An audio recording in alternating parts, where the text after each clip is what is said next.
So India வந்து இங்கிலாந்தோட தோத்ததுக்கு அப்புறம் இந்த லீக் டெஸ்ட் மேட்ச்ல நிறைய கிரிட்டிசிசம் ஃபேஸ் பண்ணிட்டு இருக்காங்க. சோ அதுல முக்கியமான கிரிட்டிசிசம் என்னன்னு பாத்தீங்கன்னா, கௌதம் கம்பீரை நீங்க சாக் பண்ணுங்க. லாஸ்ட் 9 மேட்ச்ல 8 மேட்ச் தோத்துருக்காரு. கண்டிப்பா இட்ஸ் நாட் கிரேட் ரெக்கார்ட், அதுல டவுட்டே இல்லை. ஆனா ஒரு 5 மேட்ச் டெஸ்ட் சீரிஸ்ல அப்படி ஃபர்ஸ்ட் டெஸ்ட் மேட்ச்லயே பண்ணிட மாட்டாங்க. கண்டிப்பா இஸ் அண்டர் பிரஷர், அதுல எந்த டவுட்டுமே கிடையாது. சுமன் கில்லையும் கிரிட்டிசைஸ் பண்றாங்க. அவர் இப்பதாங்க ஃபர்ஸ்ட் மேட்சே ஆக்சுவலா கேப்டன் பண்றாரு. அதை பத்தியும் தனியா ஒரு வீடியோ நான் போட்டிருப்பேன், போய் செக் பண்ணிட்டு உங்களோட கருத்துக்களை கமெண்ட் செக்ஷன்ல போடுங்க. இட்ஸ் டூ ஹார்ஷ் அவரை வந்து ஃபர்ஸ்ட் மேட்ச்ல ஜட்ஜ் பண்றது.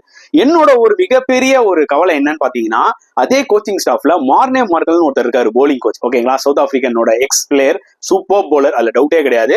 ஆனா அவரோட ரோல் என்னங்க இந்த டீம்ல? ஏன்னா இந்தியாவோட போலிங் எடுத்துக்கிட்டீங்கன்னா டெஸ்ட் கிரிக்கெட்ல போக போக போக ரொம்ப டிக்ளைன் ஆயிட்டே இருக்குன்னு தான் நான் சொல்லுவேன். ஜஸ்பிரீத் பும்ரா ஒரு போலரை நம்பியே தான் இருக்காங்க.